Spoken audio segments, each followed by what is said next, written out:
I believe we are going to crush these guys. What? It sounds like I'm sucking on a helium balloon. Yeah, or a little something bit. Like that. Cartman kind of has that Lud's helium sound. That's actually not a bad little analogy. Comparable. Hey, are you ready for this pregame show? We got a lot. Can't contain it all in a half an hour, but we're going to try because we got a lot to talk about. Stars and Kings coming up tonight. Get to it. All the breakdowns, lineups, clips. Luds is ready. He's fired up. Let's get it going.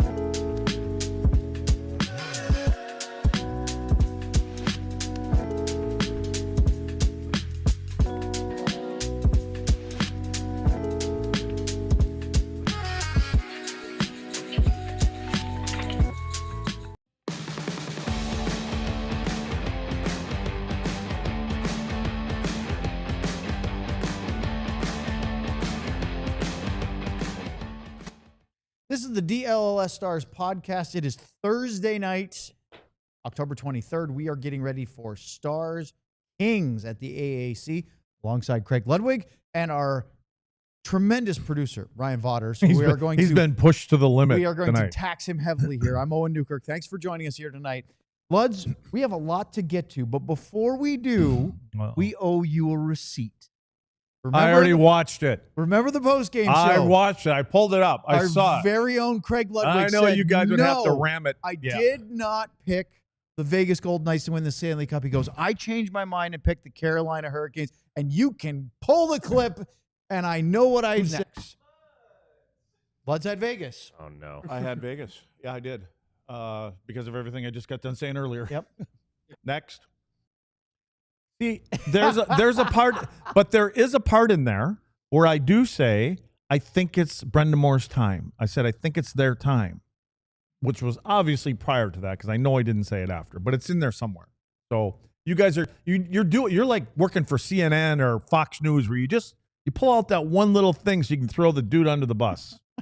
Well, you did attack Ryan and say, "That's not what I said." And he said, "I'm going to get the clip." So he got the clip. Yeah, well, I'm going to go back and I'm going to listen to that whole thing. I'm going to pull that one part out where I said, I think it's their time. What was the prediction that Luds made where he made like three, basically all the options?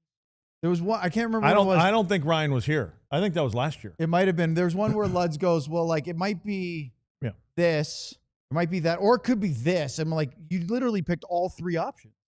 Cover your bases. Well, my prediction tonight is either LA wins or the Stars win. Yeah. All right. Okay. Let's move on. Let's get to the good stuff. Well, it's not good, but it's stuff. The Dallas Stars have lost 3 straight games, and how rare is that over the last few seasons? Well, going back to the 22-23 season, which was Pete DeBoer's first year as Stars head coach, they have had losing streaks of 3 or more in regulation 3 times. Didn't they finish last year with like 7 or 8 in a row? So last year, they had a 7-game winless streak. They lost 2 in overtime. And then they lost 4 in a row and then another one late. It was basically 0-5-2 to finish the regular season. Not a total. So that was their second time. They did it. They lost 4 in regulation back in the 2022-23 season. That's it. Twice. They've had 2 losing streaks of 3 or more games under Pete DeBoer, and now 1 against Gully. It's not the end all, but it is a rare thing around Dallas. And one of the reasons I think that they've been so successful, aside from they have a pretty good team, is they've avoided long stretches without picking up points. Yeah, and I think this is maybe one of the few times that you wouldn't say that the goalie will bail them out or didn't have anything to do with it, because Jake hasn't been great either. You know what I mean? Mm-hmm. Like there's been ones that Colorado exception. Yeah, you can give them a pass on a couple of the goals that But I mean, there's been a couple, and we saw a little frustration, I think, the other night from a couple of them when that was probably more from coverage standpoint, or people in front of him. Let me read that again because I totally botched this. Last year, they had a 7-game winless streak to end the season. I said that right. They had 4 consecutive regulation losses in the middle of going 0-5-2. They lost 4 in a row in regulation. In the DeBoer's first season, they went 0-2-2 in February of 2023, 2 overtime losses and 2 regular. But that's it. The only times I could find in the last 3 seasons plus the start of this year, other than this stretch. So you're saying there's time to bet right now on Dallas. Maybe you don't want to talk about betting today. Well, we'll talk about some other stuff in a minute. But I think the betting world has kind of been flipped. Well, there's quite a story today. Yeah. Maybe we won't. Yeah, well, we'll let the FBI handle that. Okay. But let's talk about the lineup. Cash Patel's got it under.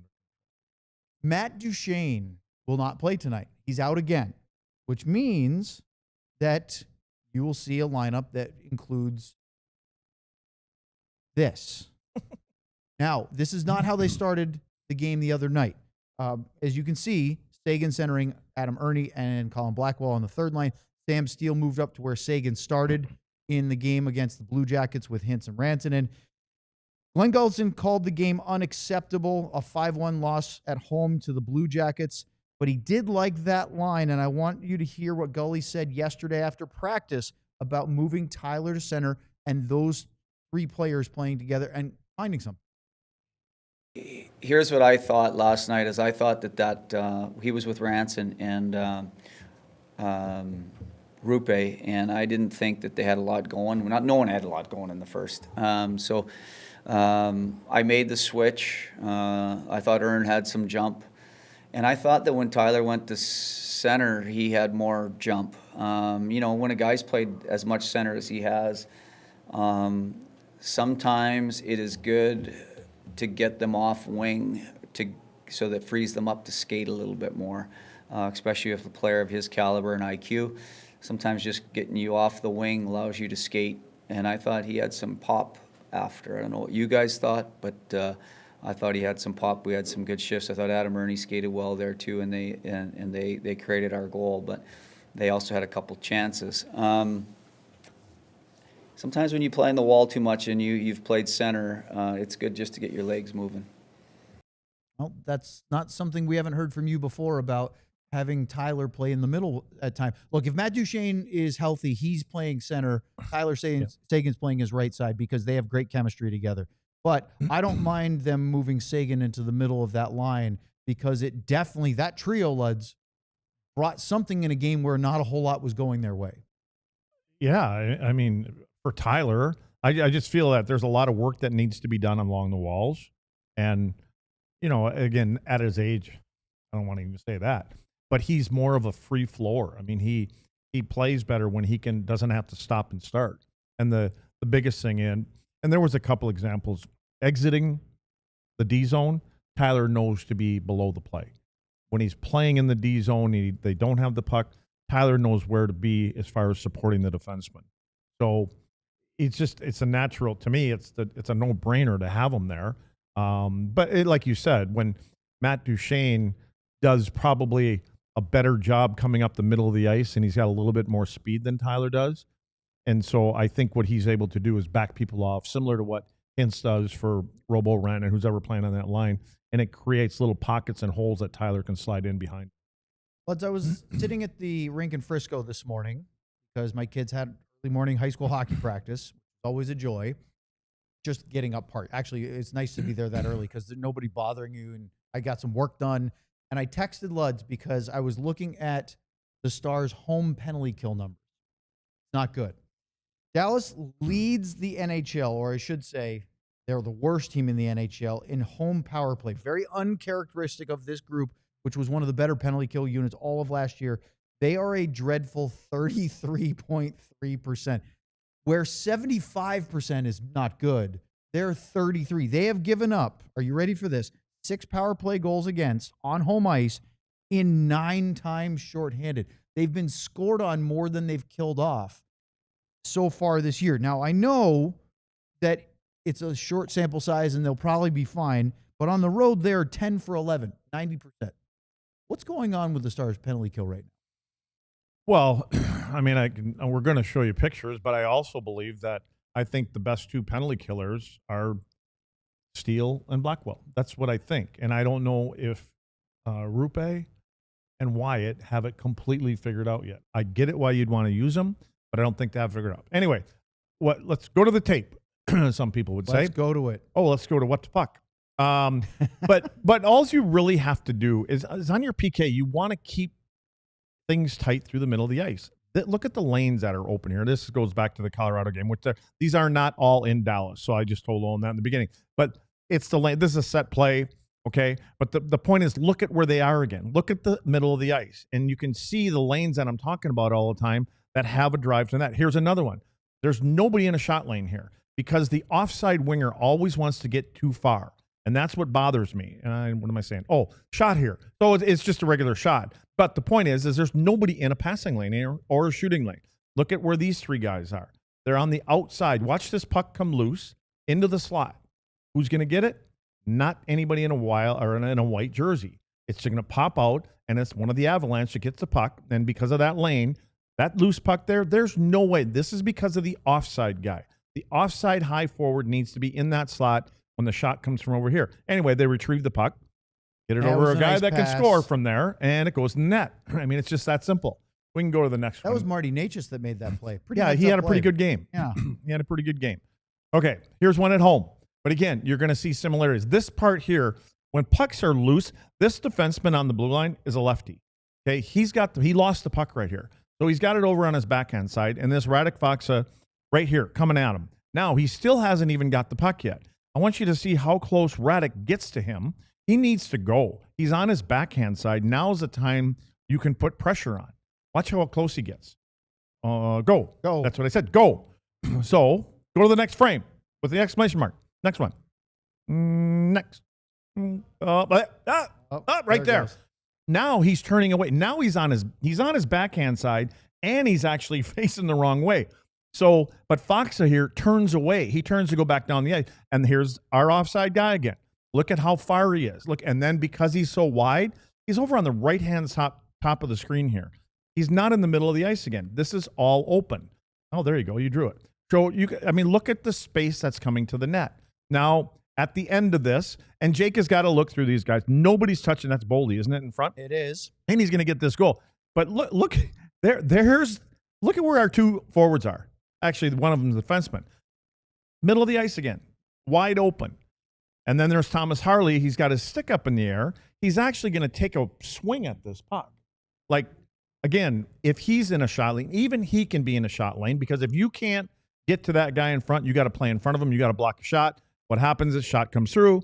Boldy gets a stick on it. Goal. I mean, you can't. That's tough for Jake. The only thing I would say I've seen goalies stand up and get right tight to the stick there so that if he does deflect it, it's into their body. Anyway, so that's what happens on this one. This one ends up being a tip in and net. Again, here's the space in the middle of the ice. You can see this. This is against, I believe it's Vancouver. And there's the lane to the middle of the ice again. Everybody's wide. You got one winger on one side, one winger on the other side. We got a winger in a corner, too. Yeah, there's a pass that had come out of here. Now, watch. The reason I did this, I think that's Rupe. I'm not even sure who that was, but he's turning to the middle, or he's turning to the outside. He's not in the middle. So when he starts to turn to the guy on the wall who doesn't even have the puck, he opens up the middle of the ice. He needs to be over there in the center. You got a left-handed shot. I believe this is Hughes, right? And this is Besser in the middle. He's got to be in where that X just was. He's going to walk a little bit to his left. He's a lefty. That means you've got it. You don't line yourself up as a shot blocker. You don't line yourself up with the body. You line it up with the stick because the puck is on the stick. Well, anyway, now the problem here I have with this one is there's three guys. I think it's Hintz again down here, but he never comes over. Nobody ever comes over to Besser in the middle of the ice. He's just standing here all alone, and we've got two people on the outside. We've got one defenseman fighting with somebody in front. But again, there's the middle of the ice. And that was a nice play by Quinn Hughes to find the stick of Besser for the he's known for making nice plays. Yes. But if you get to the middle of the ice first, that was a goal, by the way. So if you get to, here's where Hintz is.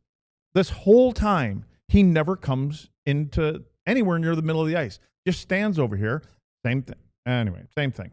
So there's the shot tip, goes upstairs over Jake's glove. I mean, it's a beautiful play. Now, I think what we did, Ryan, if he was able to pull this off, we sent Ryan a couple of your, what do you call them? Little Screenshots.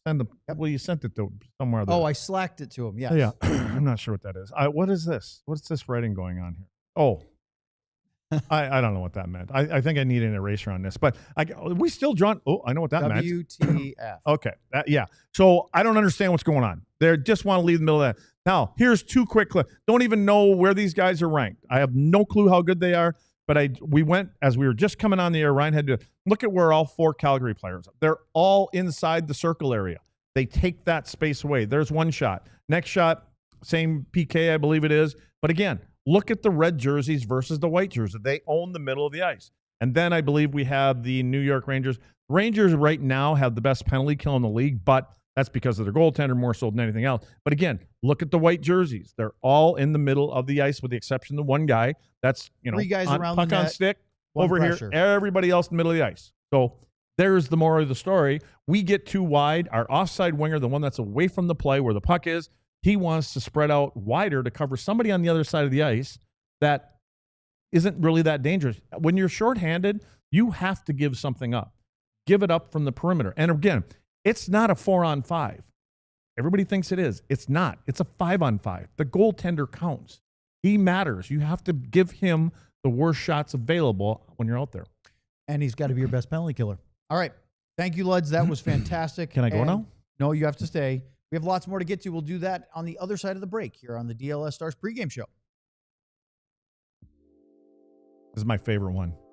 The DLLS merchandise. We got some new ones. We have new shirts? We have new shirts. I Dropped wish today. I'd have known about this. Do we what does that say? Face Off? Oh, the DLS Face Off collection? I didn't know anything about that. Is that a shirt or is that just an advertisement that says Face Off? 2 shirts. So it says Face Off on that? I didn't see that shirt. No, it doesn't say. They're calling it the Face Off Oh, collection. okay, that's what I wanted to know. There you go. It looks like it's a Face Off collection. It's a shirt. Well, it's not. Okay, so I don't know. That logo that says Dallas something on it reminds me of a beer. But Doesn't it? yeah, it Makes does. you a little For some thirsty. reason, I it think looks of beer familiar. right away. That logo, whatever that is. Well, it is kind of cool, though. Dallas what? I think it says Dallas Hockey on it. Dallas Hockey? Yeah. I like that shirt, to be honest with you. And then there's the one in the back there with the 3 stars on it. What's the significance of 3 stars? Or the 3 stars supposed to make up a star? Is it supposed to look like a Dallas Stars kind of with a 3 stars? You're asking the guy that didn't design it, but it kind of looks like a Okay, combination well, of I like the them. current logo and Are we your showing old any of the logo. other ones? Are we showing the Roddy one? No, probably not, because I never get the last name right anyway. So, but I like that, and I'll get out of here so you can Got go your ahead. time. Very Yeah. nice. All right, let's talk about Prize Picks, because this episode, this pregame show, is presented by This Prize episode? Picks. This episode. Oh. It is, and trust me, we might both be having an episode, but nonetheless, you and I make decisions every day. But on Prize Picks, being right can get you paid. Don't miss any of the excitement this season, whether it's football, whether it's hockey, whether it's basketball, you name it, because you don't want to miss any of the excitement. Now, when we talk about Prize Picks, it's very, very simple, but you can still win an awful lot. So what do? Well, it's pretty easy, because what you do is, I don't know where there it goes, right there. I lost it for a second, Luds, but I got it back. You can. Not always me. It's not always you. You just have to pick more or less on 2 or up to 6 player stats. If you get them right, you can cash in. And why am I telling you all this? Because all you have to do is download the Prize Pick app. Use the code DLLS to get $50 in lineups after you play your first $5 lineup. That's it. Just the code DLLS. Play your first $5 lineup, you get $50 in lineups. Prize Picks. It's good to be right. All right. Let's talk about how you get over losing 3 in a row for the first time in a while. Now, granted, the Stars did end the regular season last year losing 7 in a row. But let's talk about it. So, practice yesterday, Glenn Gulletson was asked, how do you handle this? And he talked about, well, these are the drills we're doing today because we're trying to focus on what?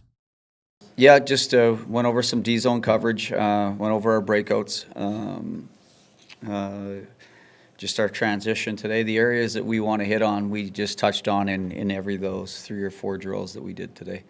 just to kind of make that the point of emphasis. We didn't do any video work this morning. We'll do some tomorrow morning. You talk lots over and over about you guys did the same drills every day, just repetition, muscle memory to beat it into your heads. Do you think it's good that they decided to work on the drills that they wanted to, but also not overwhelm them with video as well? You know what? I've learned that this generation and this era is visual. And so, and again, I'm sure they've been seeing plenty of video, but I think sometimes I don't know how it's going to bother them with video. Every time we see them go back to the bench, the first thing they do is grab an iPad. So they're That's used true. to seeing video Yep. all the time. I think they like to see it. That's what I think they're visual and they like to see it. But, as far as the drills go, yeah, repetition is the only way you're going to get it. And again, we're only 6-7 games, whatever it is, into this. And it is a new kind of system. And I don't really want to talk about it anymore because eventually you guys are going to have to pick up because it's easier. You're supposed to have lots of bodies around that middle of the ice area and you've got support now. It's not one guy following somebody else around the rink. So they'll continue to work on this, though. The very next question after he talked about what they worked on was, how do you handle it? And here's what he talked about, them not being there where he wants them to be, the muscle memory of the new system.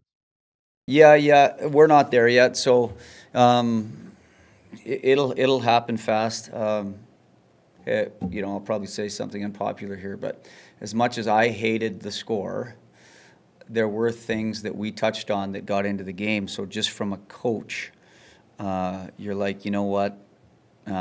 We improved in these areas. I mean, if everybody likes to dive into numbers, the bad number was 5-1. The bad number is 2 for 2 on the penalty kill. They were 2 for 2 on their power play. But our ozone time was double what it has been in the past, and that meant we broke out cleaner. We got a few more attacks. Our line rushes against were way down. Those are the things that we were trying to get across to our guys. Sometimes when you start to play better, the results lag behind. And sometimes when you're playing really good, you're winning games, you have no business winning. It all evens out and catches up to you. So really what I'm saying is it's not where you are, it's where you're headed, either the good way or the bad way. And results will lag both ways. So we didn't get the result. It's a poor result. It's unacceptable. But at the end of the day, we're going to try to keep this thing going, and hopefully the results will catch up. They always do. Look, we're going to say this over and over again. He's a completely different sounding coach than he was when he was in Dallas 12 years ago. He's been through it both as a head coach and an assistant. He's seen good teams go through rough patches. Edmonton did not have a good start to the season last year. Not having a great start to the season this year, but this is no time to completely tear them apart and panic and start doing really rash things. I think the first thing comes to mind is he has confidence in the system. He has confidence that our guys are going to get it. And, he talks about this way or that way. Well, the bottom line is his way. And you're going to have to play his way. And it's not like they don't want to. Where they are right now is they're caught between what went on last year and what's trying to happen this year. And you can see there's this little bit of hesitation. If I had to give them any kind of advice, the centerman is going to play with the defenseman down low, and the two wingers are going to play up top. And until they bring a third guy up high with the two defensemen, then a centerman releases. Then it's more of a man-on-man on top where there's 3 and 2 down below. But for the most part, get them inside the circles, especially the offside winger. Get them inside the middle of the ice there. And you kind of dumb things down. But right now, there's even the centerman. There's times where I've seen Wyatt kind of come to one side, then he goes, oh no, I got to get over to the other side. So that's just a reading kind of thing that they have to start picking up. And don't think that the other teams don't know that they're caught between two systems right now. I'm sure there's been a lot of talk out there about Dallas is changing their system, and they're a little screwed up at times in their own zone. Well, let's take advantage of it right now because we know that team is good enough and the players are smart enough.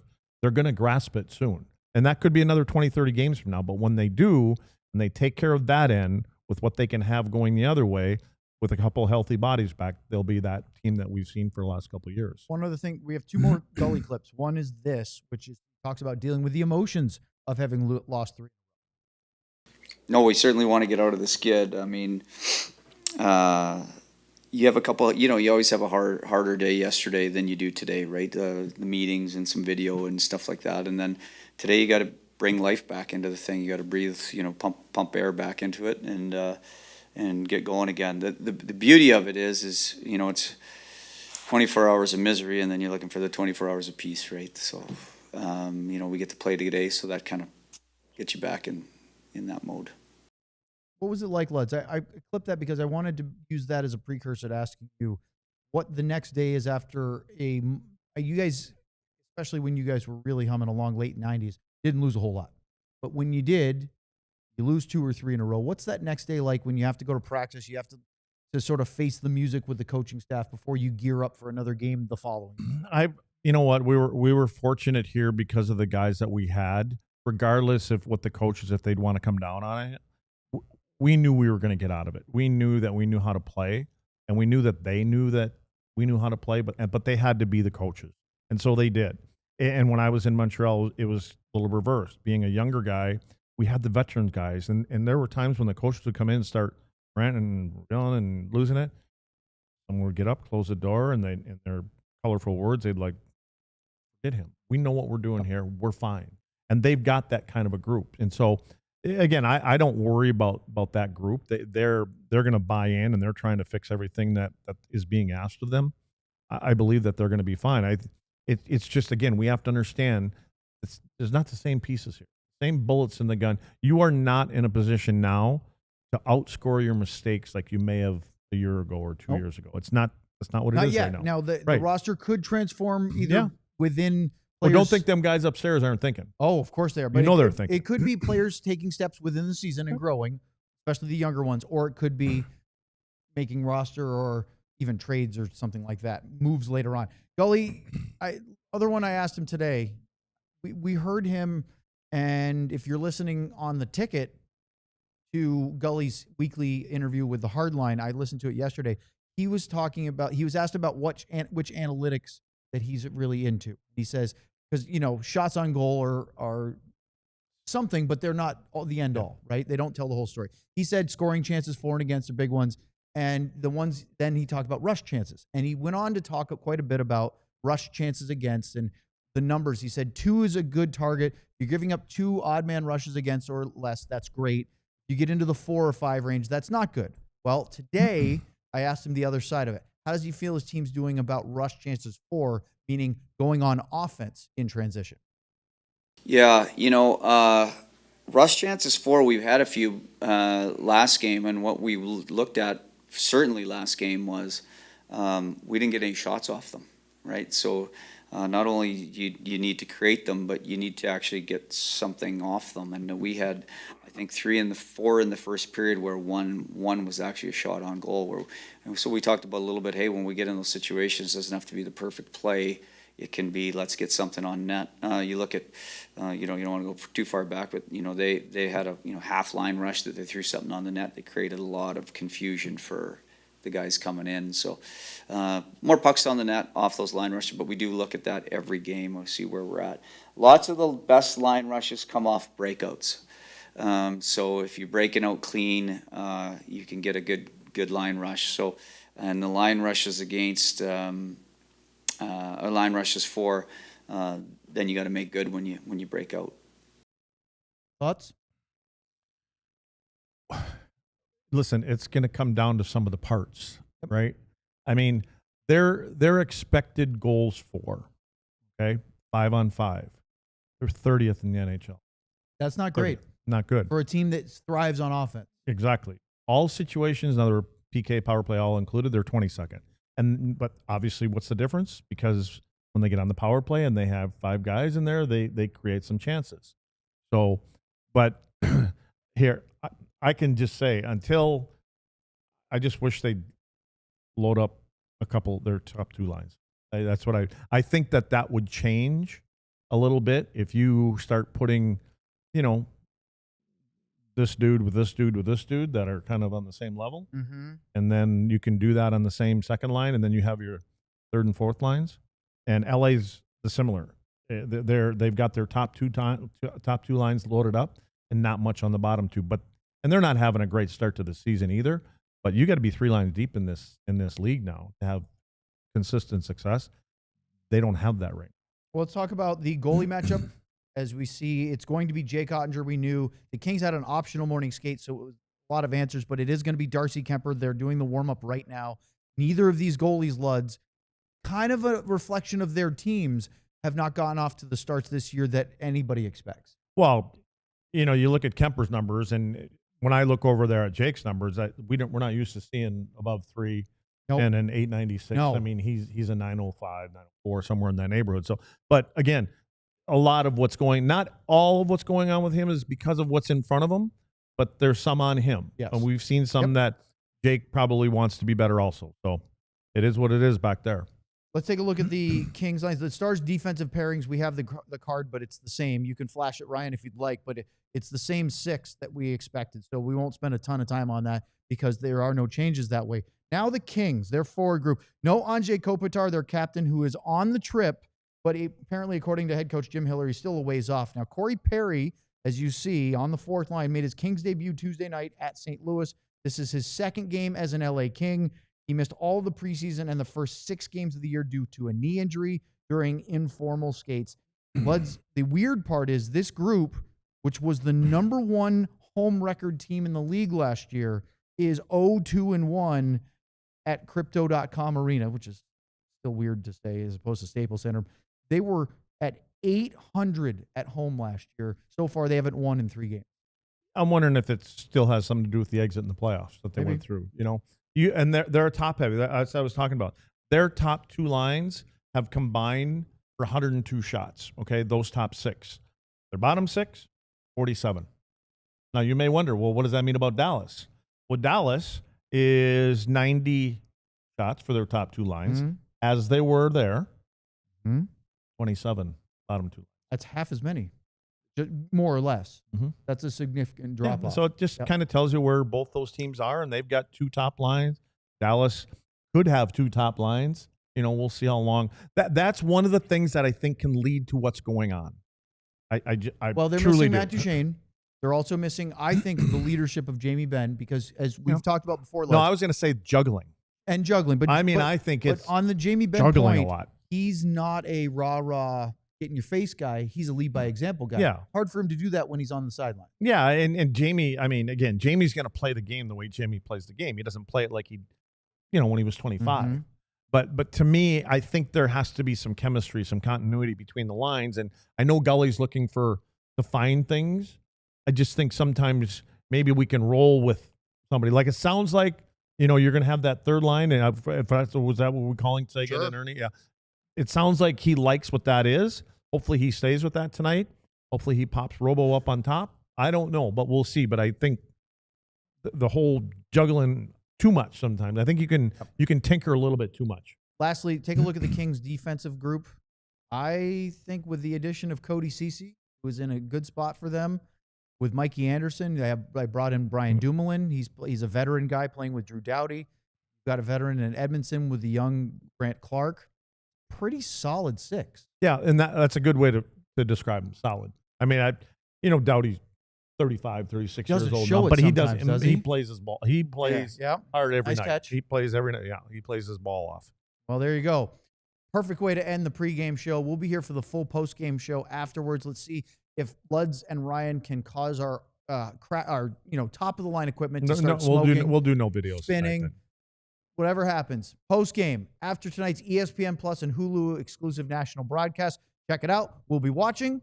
Thanks for watching us. Uru. I believe that they are going to crush these guys tonight. We all silly like the mayor.